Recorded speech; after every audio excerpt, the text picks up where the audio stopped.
అమరావతి విధ్వంసం చేసేశారు.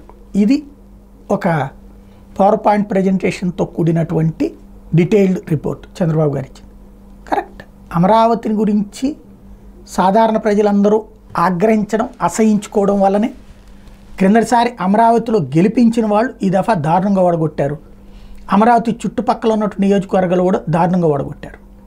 ఇది జనానికి తెలియని విషయం కాదు, అందరికీ తెలిసినటువంటి విషయమే. రాష్ట్రం అంతా కూడా విశాఖపట్నం అన్నది జగన్మోహన్ రెడ్డి ఆలోచించిన ప్లాన్.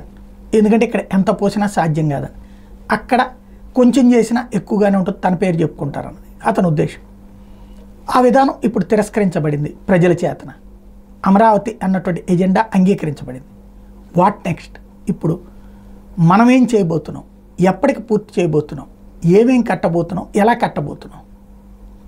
ఇదిగో ప్రభుత్వ పాత్ర ఏంటి, దాంట్లో ప్రైవేటు పాత్ర ఏంటి, ప్రభుత్వంగా ఇంకెన్ని బిల్డింగులు కడతాం, అప్పట్లో మనం చెప్పిన ఏదైతే గ్రాఫిక్స్తో చూపించినటువంటి భవనాలన్నీ నిర్మిస్తామా లేదా దాంట్లో విధానం మార్చుకున్నామా, అలాగే పబ్లిక్కి ఎప్పటికి ఫ్లాట్లు ఇస్తాం, వాళ్ళకి కట్టుకోవడానికి ఎట్లాంటి అవకాశాలు కల్పిస్తాం, ఇవి ఇప్పుడు ప్రజల ముందున్నటువంటి ప్రధానమైనటువంటి అంశాలు.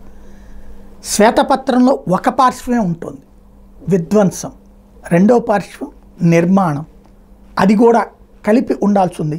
అది విడిగా ఏమన్నా ప్రకటిస్తారా చూడాలి.